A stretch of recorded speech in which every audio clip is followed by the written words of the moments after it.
Welcome everybody to my recording of my run through of SSSS number 9.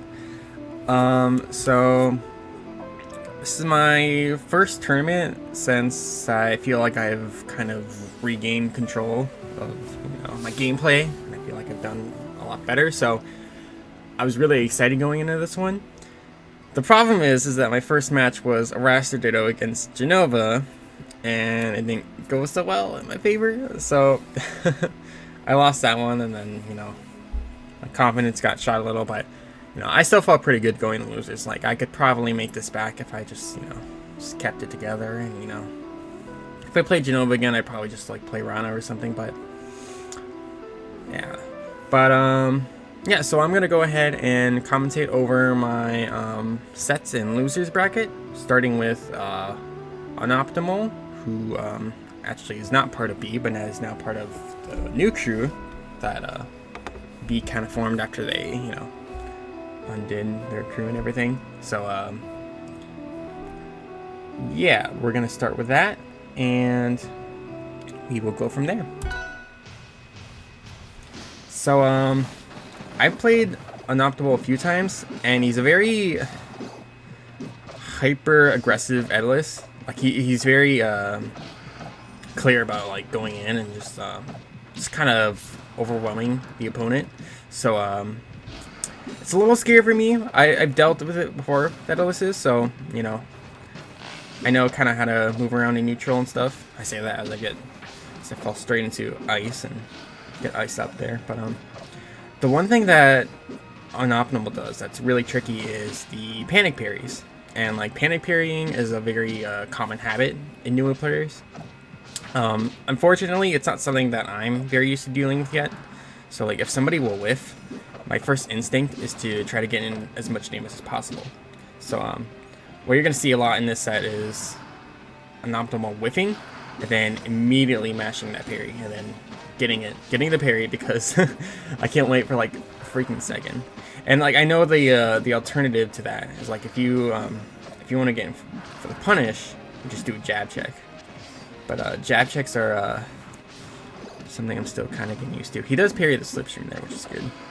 But, yeah, it's weird. The more I play this matchup, the more it feels like the more it caters toward punishes, I feel. Because I feel like the neutral almost doesn't matter. In many instances, I wonder if what I do in neutral versus Aether even matters, because it's kind of hard to directly approach the Aether. You kind of have to wait for them to come to you. Just because of how much ground speed they get on ice, so.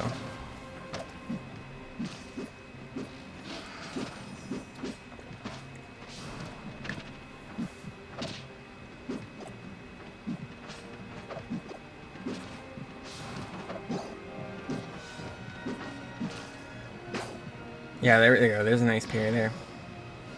I'll give him credit. He has the parry timing down. So, I'll have to take note of that next time. I'm missing all my parries, of course. Yeah. Oh, dang. I wanted that back here. That would have killed, actually. There you go. So, there's the jab check, but it doesn't matter. It doesn't go anything because he doesn't parry, and then it's annoying when I get the jab and they don't parry, and then I stand there okay, what do we do now?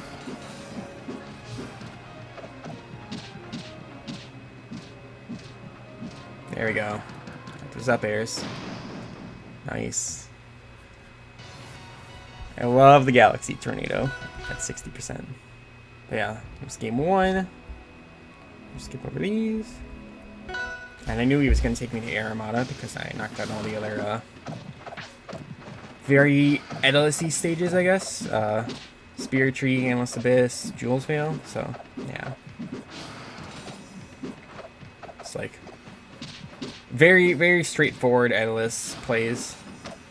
And very straightforward stages for Aether to go. So, That's kind of what I'm trying to prevent here. But I get the up B because unfortunately his first up B was under the stage, so he had to burn up his air dodge. So, and right here too, yeah, quite unfortunate.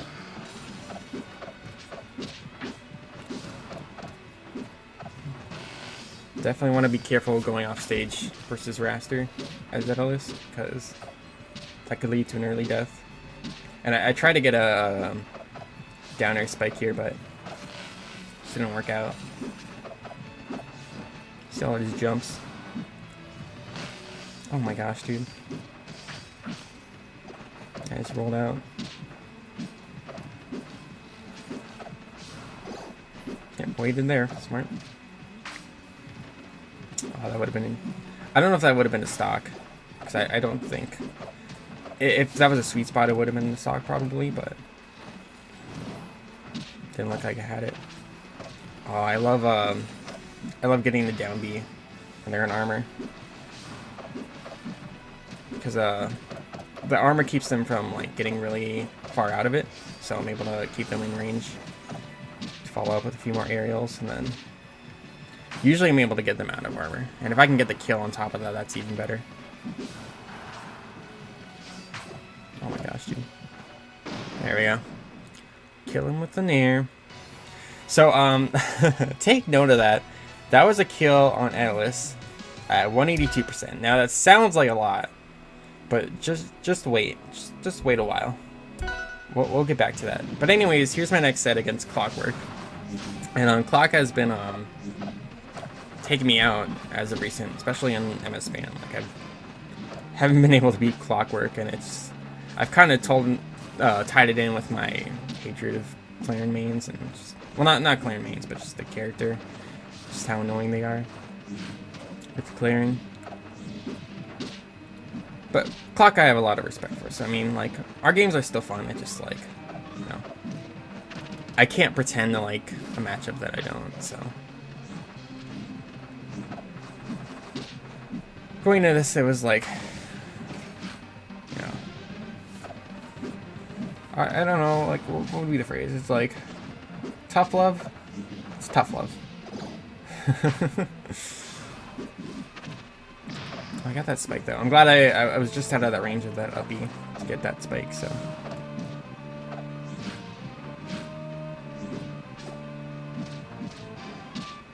Or, is it technically a meteor? I never hear people use that term for rivals, but like, I think it's a meteor if it's like a hard hit, or if it's a spike if it's like a soft hit, like a down air. It's a spike. I don't know.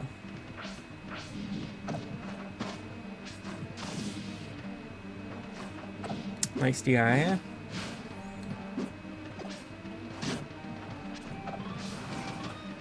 Oh, nice down B.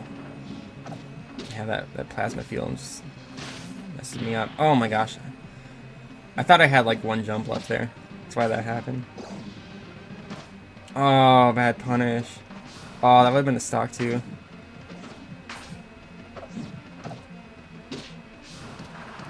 Yeah, okay. I got it. I was kind of happy about that too.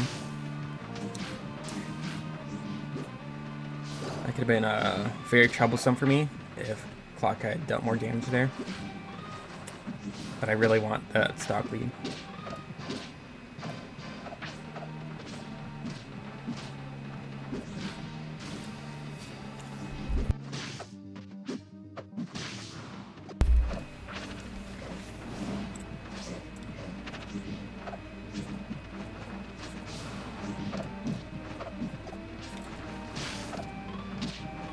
Yeah, there's that down tilt. Ooh, yeah, nice Galaxy.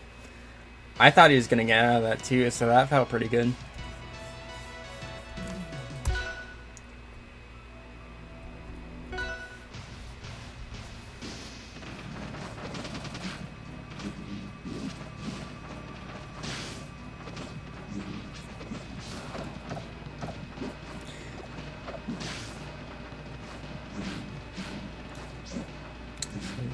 This counter pick. I'm trying to remember. I think I knocked out Traupo. Tropical Spirit Tree? It's either Spirit Tree or Walk Wall, and then the third stage was a Treetop. So, yeah.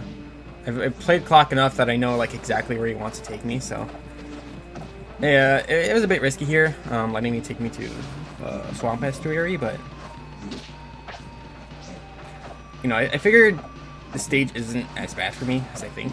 I know I don't like the stage because of the awkward platforms, but... I don't actually do terrible on this stage. And like... I don't know what it is about like the skin specifically. I like Swamp Estuary over Merchant Port, but I like this stage much more than I like Merchant Port, which is weird because they're like the same stage. They're like the exact same, but just something about like the background, I guess, the coloring that just I feel like more comfortable here. So like I don't know. It's like request all my opponents just take me to Swamp Estuary instead of Merchant Port from now on. Then I'll play on it. And then I won't strike it all the time.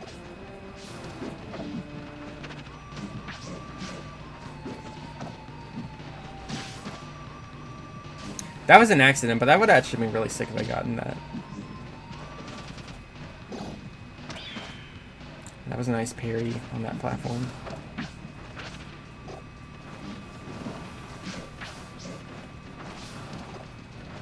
Yeah, I'm looking at Clock. It looks like he's playing a lot more safe here, but he throws out... So you see him throw out that forward strong there, and I think Clock tries to take advantage of the fact that I overextend a lot. So I think he realizes that he can get away with stuff like that, except that I'm playing a lot more safe here against Clarin than I usually do. But like, how do I describe it? It's like when I play Clarin and I'm like in that mood, where I can play really well, I can like put pressure on Clarin and also get like really good punishes, while also like keeping a good safe distance when I know I have to. So that really helped me here against Clock, which is why I'm able to get a pretty solid win there. So, and Clock doesn't have as nearly as strong as a neutral as other Clarins that have given me trouble, like Taco Cat. So I definitely didn't feel as stressed there as I had previously, because I had that momentum going for me. But yeah, so I beat Clock 2-0, and then I go to top 8 of losers to fight Salmon. And I had only played Salmon once in rank before, so, and that was a few weeks prior to this, so I wasn't sure how exactly prepared going into this. So I was kind of just banking on the fact that like I had a bigger resume, and I'd already beaten Salmon before in rank, so that I was pretty confident, but there wasn't much I could do until I went in and just saw how he played. So let's see how he goes. Let's see how it goes. Sorry.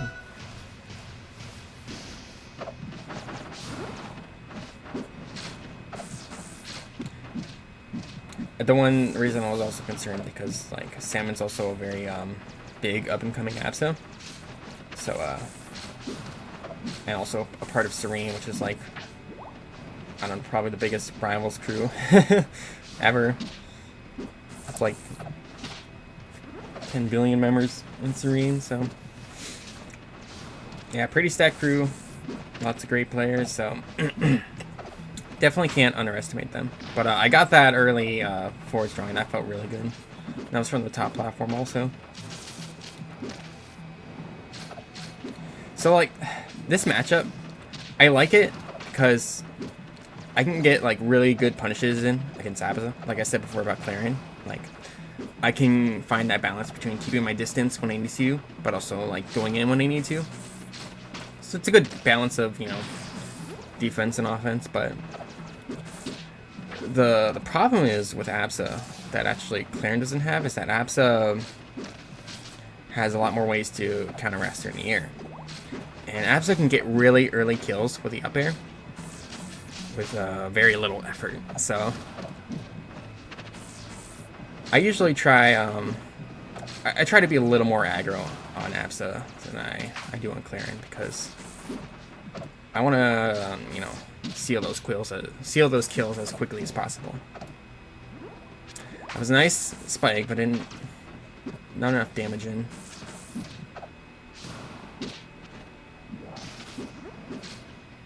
I wanted that forward air. Look at that! You see where he tried to hit me with a thunderbolt? If that had killed me, that would have been that would have been so crazy. But yeah, see what I mean there? Up tilt and up air is really good. And I mean, I can DI out of it, but sometimes it hits you by surprise, and if you're not ready for that stuff, you know, you'll die.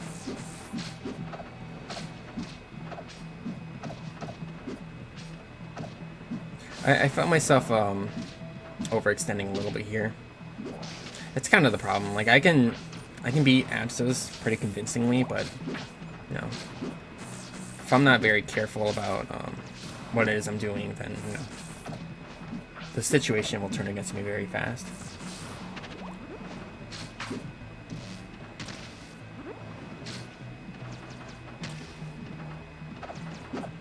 Yeah, I see you fishing for those up airs.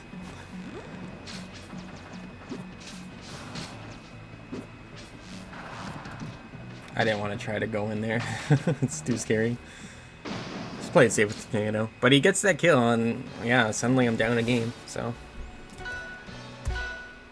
I felt pretty good about tower, which is why I decided to go back there, because it was close, and you know, it was like a few short instances where I messed up. So I was like, you know what?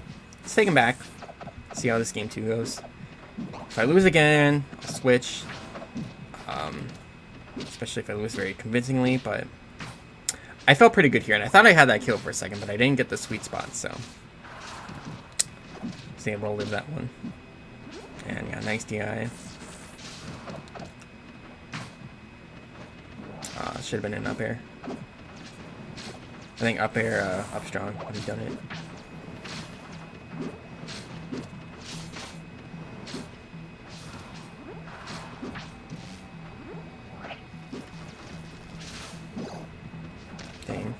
Dang, dude. Nice conversion. Salmon's really good. Like, I definitely, if I play him again, like, gotta be very careful.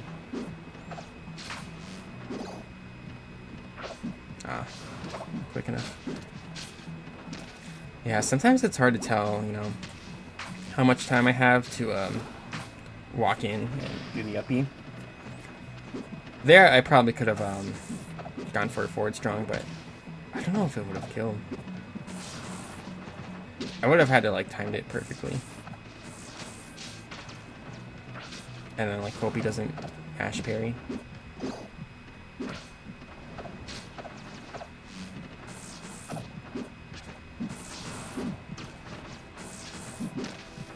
Oh my gosh, dude. that's annoying. That'd be so annoying. It's kind of a hard thing to react to, but yeah, it's just the burden of playing on tower and having that top platform. But I suppose it was revenge from the first stock from the first game, so I was keeping it close at the very least. Like, you know, I felt like I was struggling a little bit more this game, but I still felt like I kept things going strong. The nice thing about like keeping close, even if you lose, like you have an understanding of your opponent's play. So at the very least, unless they're SDing, unless they're like playing really horrible and they're just SDing, like if your games are close against your opponent, then you know you'll always have that ability to adapt to them and beat them. So with that said, though, I decided I wanted to go to Gates because I didn't want to take Salmon back to tower a third time. That was I think that that kill from top platform really deterred me from playing there again. So I felt comfortable in Gates, and I mean, Absha has more like horizontal space to work with here, but then again, so do I. So I can pretty much apply everything here that I did in tower.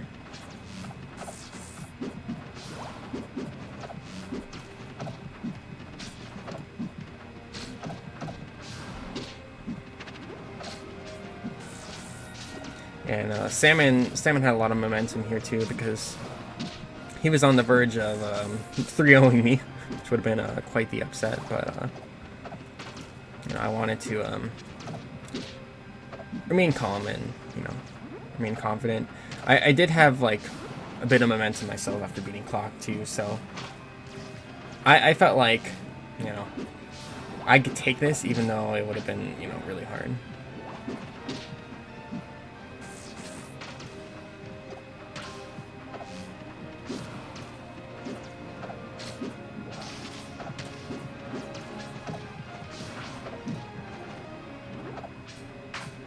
Oh gosh.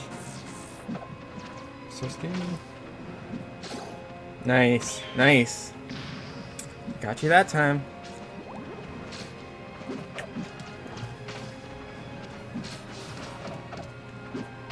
I do make a habit of trying to parry Cloud a lot, but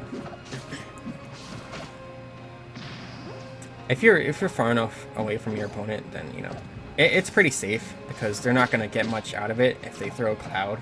If they throw Cloud behind you and you go for the parry, like, they're not gonna get to you quick enough, unless they're already close enough to you. But if they're close enough to you, you might as well not try to parry the Cloud. You might as well try to hit the opponent, because Absa is totally helpless when she's throwing out the Cloud. So, at least that's my stance on the whole, like, Cloud heavy neutral.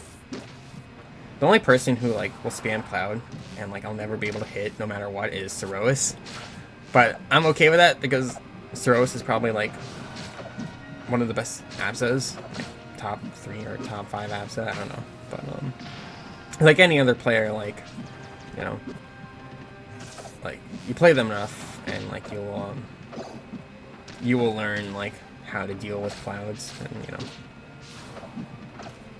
how players will, like, try and use Clouds to their advantage, and then just kind of have to get around that. That forward tilt, on the other hand, though, that's, yeah, that's not fun.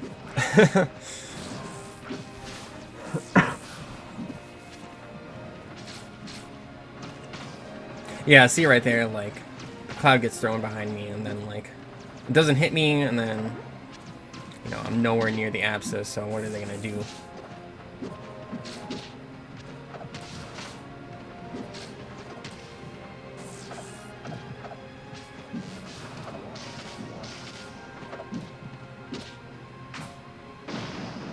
Yeah, there we go. Pretty solid game 3. So I felt pretty good about that. I think my strikes were, or my bans were, I want to say Joel's Veil, Spirit Tree. I think Air Armada. I might have also hit Air Armada. That might have been an accident though, but I got taken to Treetop, and yeah, this was I definitely thought this was gonna be my end here because of the game 1 and 2, all the top platform shenanigans, and then Treetop has that awkward right platform, which, like, I will use it to dodge off the top kills, like Crag up air. Crags will take me here, and then I'll use that top platform to actually dodge it, even though it's be quite terrifying. So it's kind of the same thing going with this Absa matchup. If I'm going to use that top platform, I need to be very aware of where Absa is. But also, I can use the top platform to my advantage. Like, I can get a very good off the top kill, like with Tornado or something. So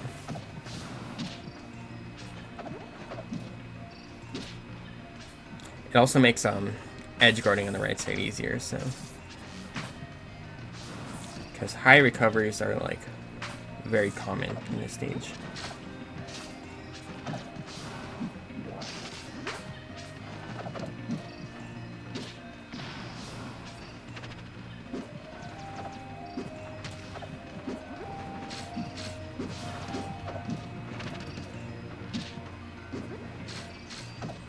Keeping it close here.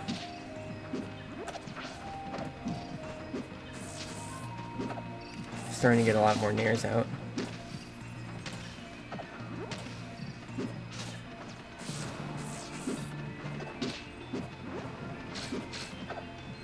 I'm kind of surprised I didn't hit that Cloud. That looked like that was going to hit me. Yeah, I see what you're going for. think he can trick me. Nice DI. I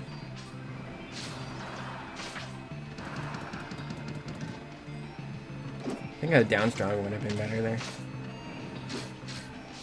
But I suppose he was trying to hit me, oh gosh, further down. Oh, I got that.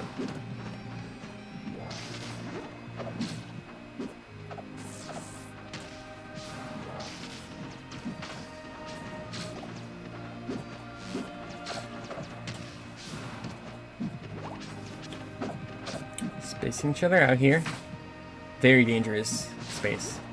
Very dangerous for both of us.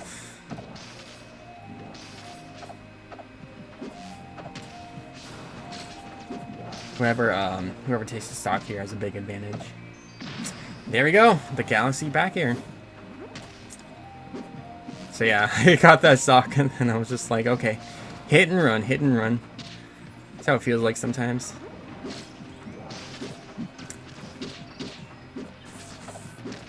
Oh yeah, see?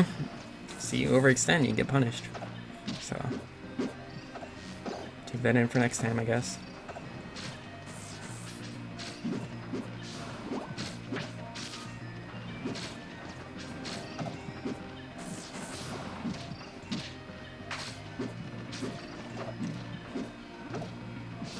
Oh my gosh, dude, why did I go for the downer? That's so dangerous.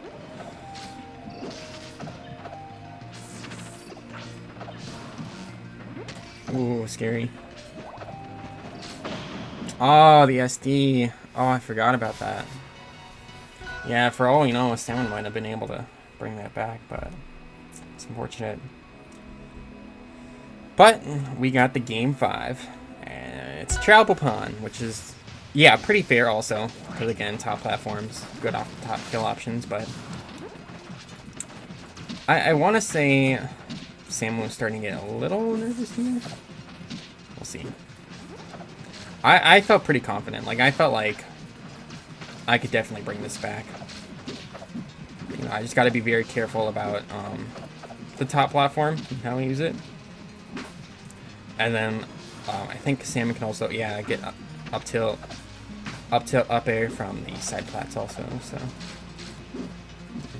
just didn't want to try and hang around them for too long, but yeah, that was very bad on Salmon's part. I had lots of time to wait and parry there, so easy up B punish for me. But it went for it there and got it that time. Yeah, that's the other thing. I don't think I would have died from that, so.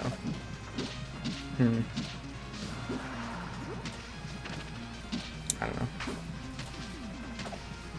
But I want to say Salmon was starting to lose a bit of momentum here. Like, very nerve-wracking because he was on the verge of 3-0ing me, and then I'm here taking a couple games. But I definitely felt like I had it in the back too after I got that punish.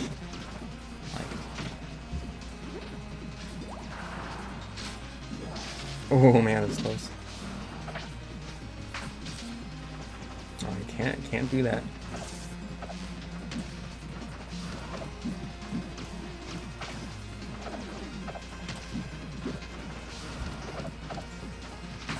Nice.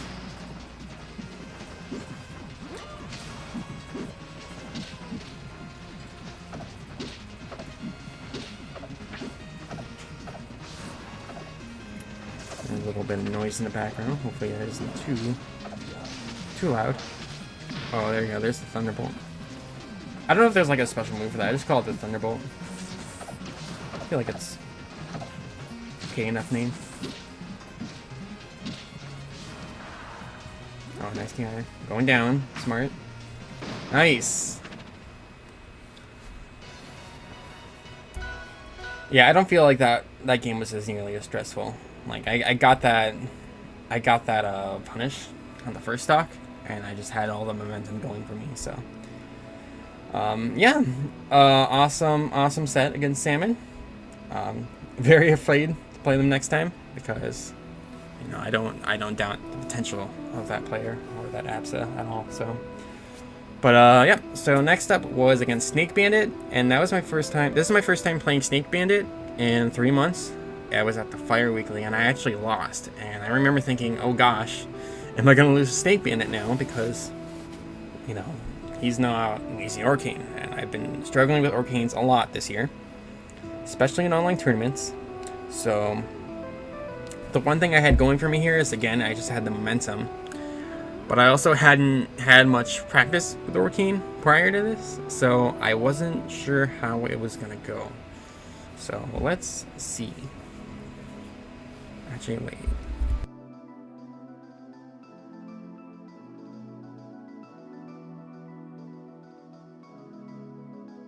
Okay, we're ready.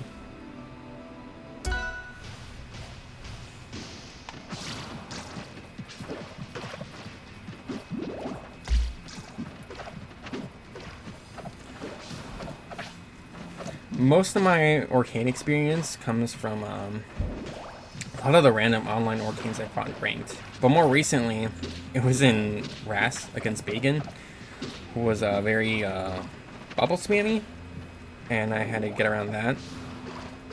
And I know Bacon's whole thing is he doesn't actually like to use bubbles, but like if he gets really nervous, then he'll spam it a lot. So I was able to get around that. And so after that, I felt like I had Yorkin matchup down, kind of. Like I felt more confident against him. But then I played Snake Bandit, and then I got beat. And then I was like, okay, well, Arcane still gives me trouble. So the only thing I like really had to anticipate going into this matchup was the back airs. And Snake Bandit's the kind of player that, like, if something works, like, against a player, like, he'll do it. Like, he'll do that. He'll throw out random strong attacks against me. And it'll kill. And then, like, which is fair. Like, if your opponent has a habit of doing something that will work against them, you might as well make the most use of it you can. And, like, even if that means like doing something that's really dumb, or like would definitely put your opponent on tilt. And trust me, like something like that would definitely put me on tilt. But again, I just had the momentum here, and I felt pretty good about myself. So even if I was down a stock, I felt like I could bring it back.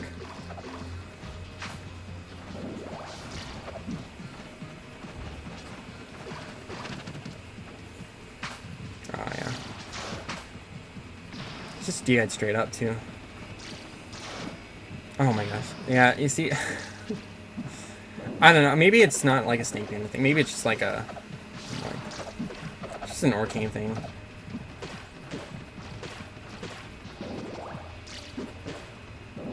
Cause like,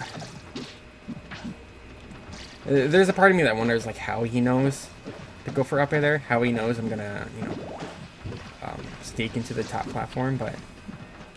It might have just been like a very heavy reaction thing.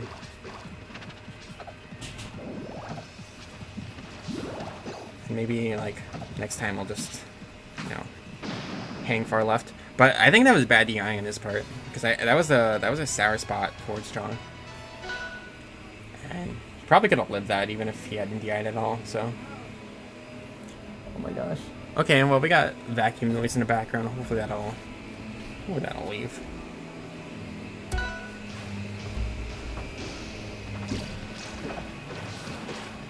Actually, might not be very loud. The mic not pick it up as well. So, we'll see.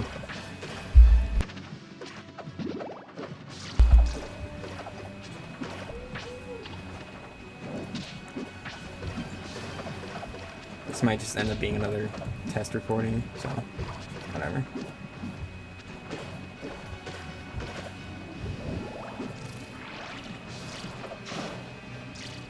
Nice. There we go. There's a strong attack. Those Arcane Strongs. Kill Raster so quick. I don't know, like... See, I said it before with Absa and Clarion, like, I gotta be careful, but... With Arcane, it's different. I almost don't know how to be careful here. Especially because of the way Snake Bandit is getting kills, like, I feel like it's better to be more aggressive here.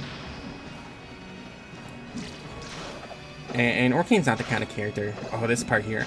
Ugh, man. Just jab or something. It's awful. But, I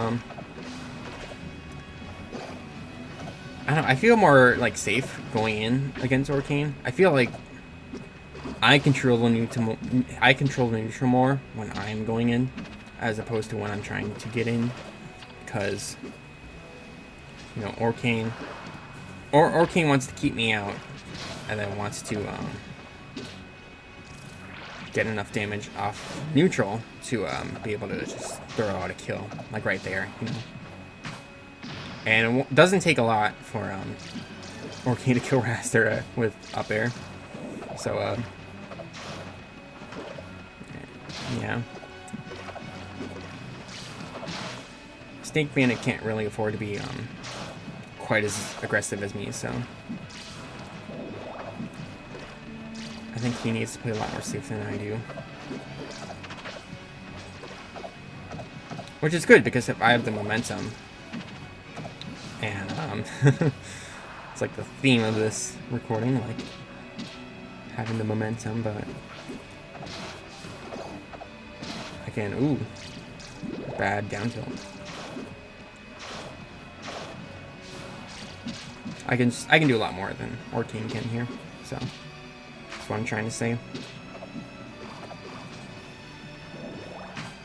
Nice. Yeah, I saw that back coming. That's a very common recovery for Snake Bandit, so I just kind of took that into account.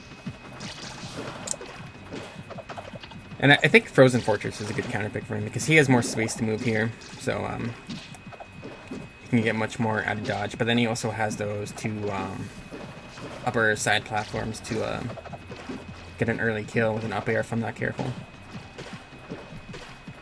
If I'm not watching out.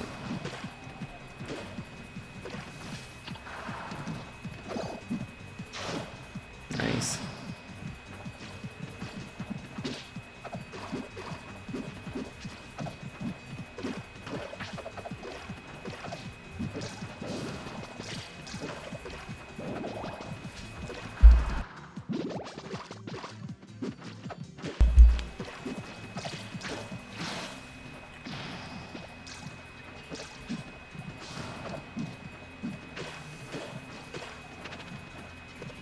Already has a decent lead here.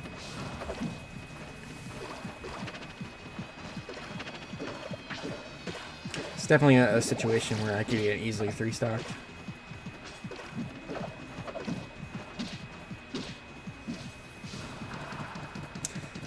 Nice. Got that NATO kill though.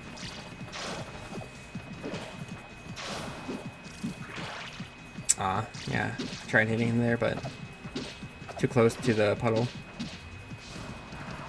Oh, dang. That was also almost a NATO kill. Good DI, though.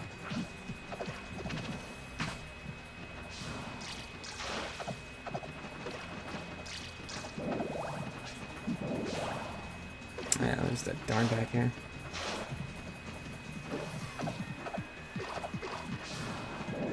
Oh, I wonder if I could have gone for a down strong there. Almost looks like it could have, but... Nice. Keeping it close still.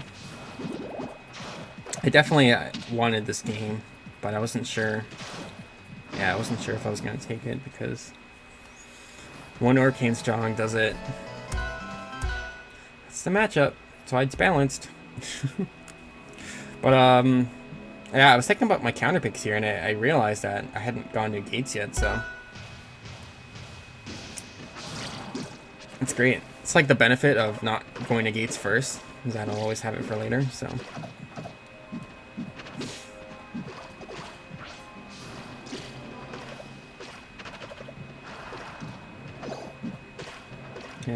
Yeah, parrying that nair. Gotta be careful about that going forward. People parrying my nairs.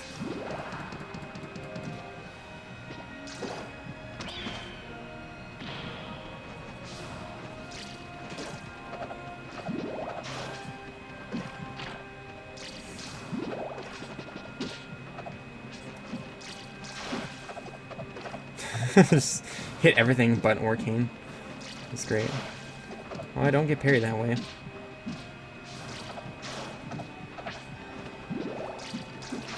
Oh man. I'm not watching. I'm not watching them.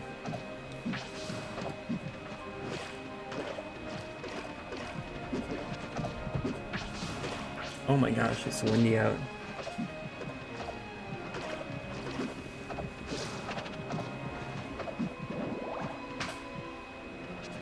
It's snowing and it's incredibly windy, and I'm glad I am home safe indoors right now. Watching my good old rival sets. Okay. Keeping the lead here. I heard a squaw. I don't know how I got the kill, but...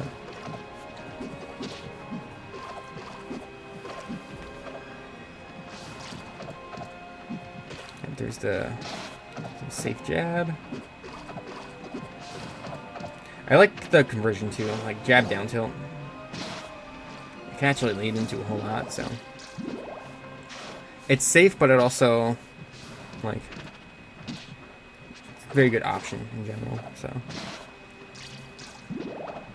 But I want to make a habit like out of still using Nair and be able to mix up between Nairs and jabs and like other stuff, like maybe like a fair. So still working on it. I'll get it soon enough.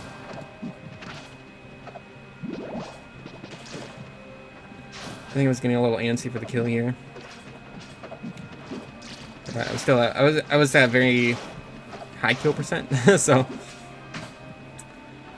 But I don't know, like Orcane has kind of the same problem that Raster does, where it's like I feel like once you get to a high enough percent, it's hard for Orcane to kill because everything they do sends you far enough so they're not able to convert it into something else. I don't know if that's what it's like for Orcane players. At least that's my impression of it, because, you know, Orcanes can get kills at like ridiculously low percents, especially on Raster. But like, you can also live long versus Orcanes, so, you know, just my guess. But yeah, I ended up taking that 3-1. That felt really good. I felt like, you know, even though the Orcane matchup still clearly troubles me, you know, I'm still able to beat, you know, really good Orcanes, and, you know, Snake Bandit has improved a lot, so I definitely did not underestimate him going into that match. But that put me in loser semis against Games and Flames. And so Games, I think is probably one of the best Oris as of recent. I think he's very much potential to be high level. The only reason I don't say he's high level is because he has inconsistent results. But I've gone from, you know, beating Games and Flames to like 3-0ing him to like having really close sets to like getting absolutely, you know, demolished by Games. So I wasn't sure how I was gonna handle him going into this match. Like, the only thing like I kind of got going forward for me, like, again, was the momentum, but also like, you know, what do we do against Ori the most? It's probably Nair, you know, slip Nair, and then try to get like good low percent kills at the very least to keep it even. So we'll see how that goes. And of course we go to Forest One first, which, you know, I like the stage against Ori, but I don't like it because of the side platforms. I feel like the side platforms kind of screw me up here. I like going to Endless Abyss against Ori, actually, because I feel like I can make more use out of, you know, less platforms than Ori can. So this should have been a kill, but darn Games got the bash off the sign, so yeah, I'm not able to, you know, get him after that. So, and those quick parries, like, Games has like the quickest whiff parries I've seen. So it's good for me because, again, it's good practice for me, and it's just, you know, keep track of when my opponent is capable of parrying. So, oh, I missed that upbeat punish. That Scraw. I think I would have killed too, or he's so light.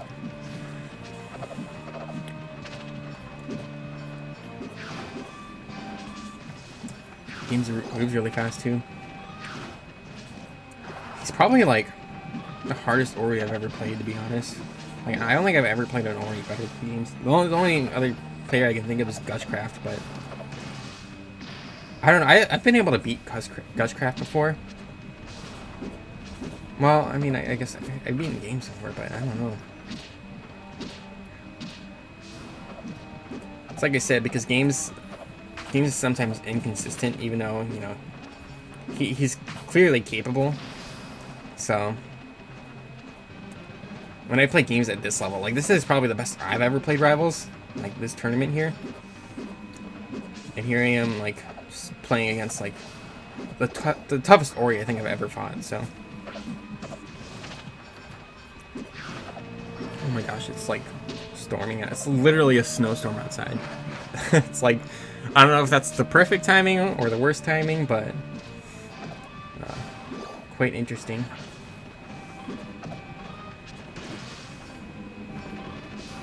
Oh my gosh, the wind is howling, dude.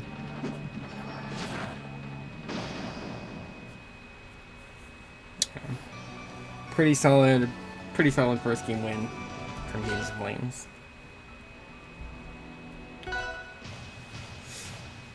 Oh, this is my account. I don't know why I took games here. I don't know why. Yeah, there we go. There's the parry again. That was so quick. Like, I don't know. I gotta be just extra safe next time.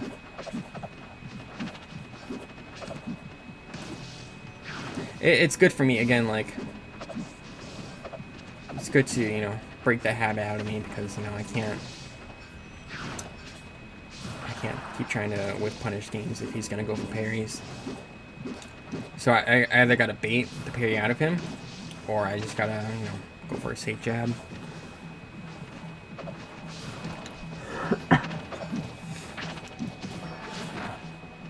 Nice.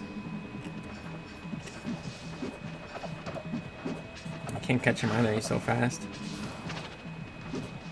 Can't even get the forward air in time.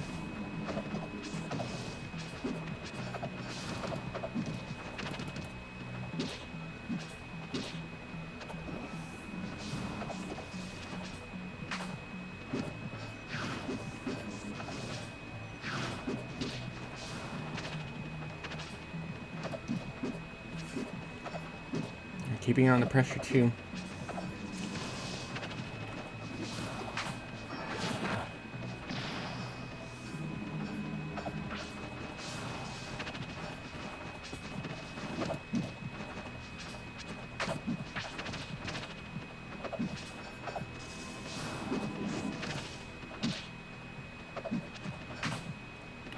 There we go.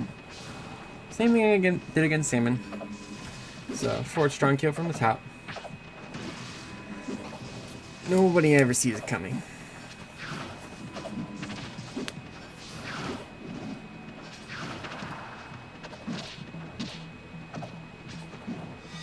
Oh my gosh, dude, the bash. Wow. Didn't kill, but wow. Scary stuff. Oh, he's so broken. Saw that coming, though. You're not gonna fool me with that.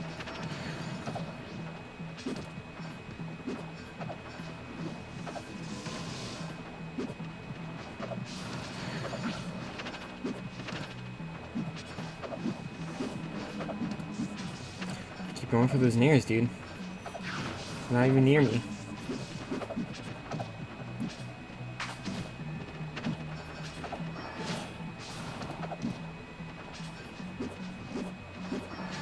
See, Games is doing a good job of mixing up too. Like, I definitely expected him to parry there, but he went for the jab. It's really, I don't know if that was a mistake or not, but it worked in his favor because I can't predict that stuff. Yeah, and I think he went for his trademark custom skin here. I don't think I've seen Games use his skin against me since Ras, so I don't know if this was like him switching it just because, or if he had like a confidence boost here, or maybe it was because of the coloring too. Maybe it's too, no, because he couldn't have predicted I was going to take him to Frozen Fortress. Maybe he could have, I don't know. It's a cool looking skin. It's just like, I don't know. I definitely I want to say it's like symbolic of something. I don't know. Just do that too. Just like have a skin that is changed to when I'm like hype, when I'm winning and I'm all hype and stuff. I don't know. I like my skin. But yeah, I went to Frozen Fortress here because now it's the same thing for me that like the previous set was for Snake Bin. And like I have space to move here. I have time to breathe. So.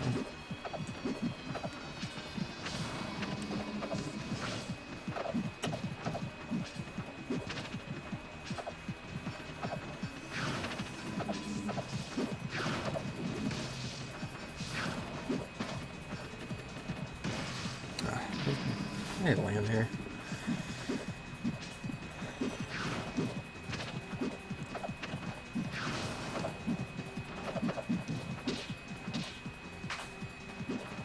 Nice DI. There we go. Okay, so last stock. Yeah, about this last stock. Just see how it goes. It's quite interesting.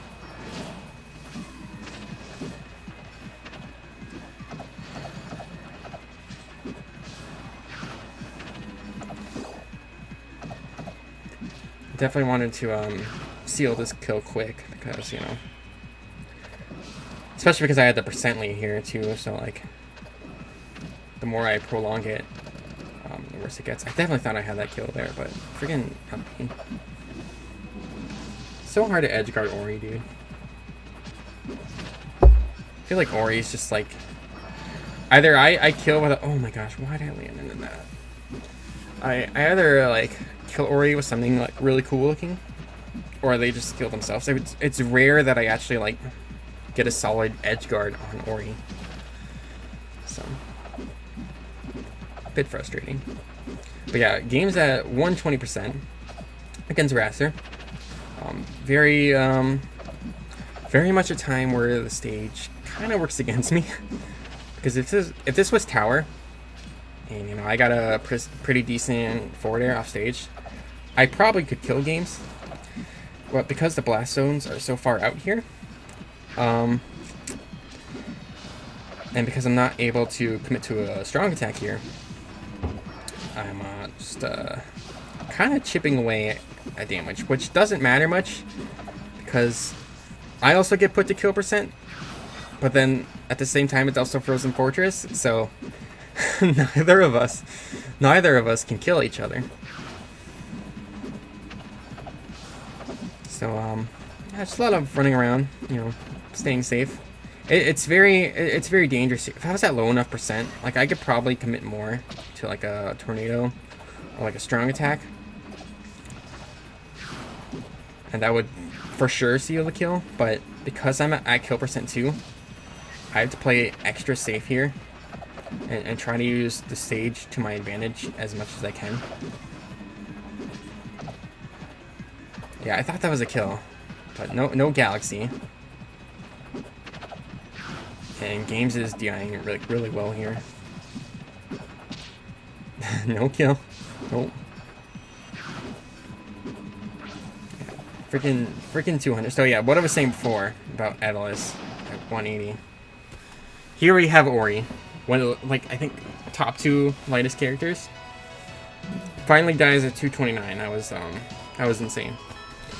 But hey, I took a game. I took a game from Games of Flames, and that was what matters at the end of the day. And then I get taken to Rockwall to prevent that from happening again. But you see, game switches back to the other Ori skin, so I don't know if that was because he was on the verge of 3-0ing, or he had a bunch of momentum, or he lost momentum here. I don't know. But yeah, back to the story. Oh my gosh, the bash. Oh my gosh, so scary.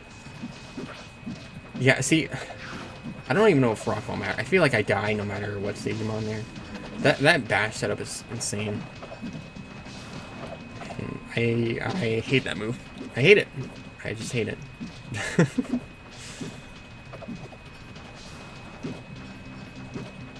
Oh my gosh, he back here's too.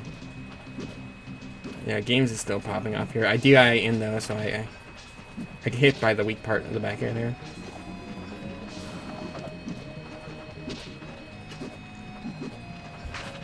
Yeah, games are very smart there. Very smart dodging my flat drop forward strong. Yeah, I wait there.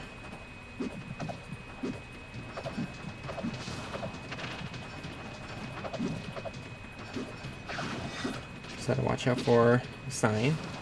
Any sign charge strong attack, I just gotta watch out for. In this stage, you're always at kill percent. Like, it just doesn't matter.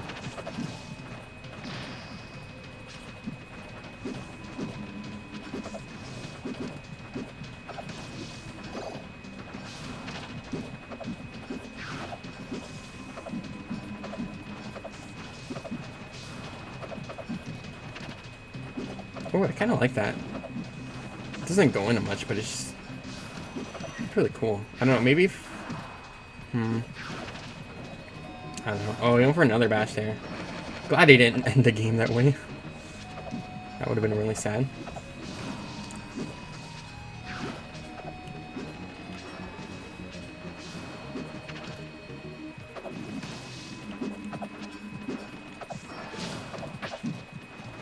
Oh, that could have been a parry. I don't think Games was going for as many quick parries here. But yeah, there we go. There's the parry of the Nair. And sign charge up strong. Pretty good. Awesome set between me and Games and Flames. Definitely a dangerous Ori that I don't think I will beat in a long time. Unless again he has another tough bracket. You know, I don't know. But he beat me, and then he went on to losers finals to beat Lirit 3-1. And then he beat Flary. He beat Flary in grand finals. Both games were went to game 5.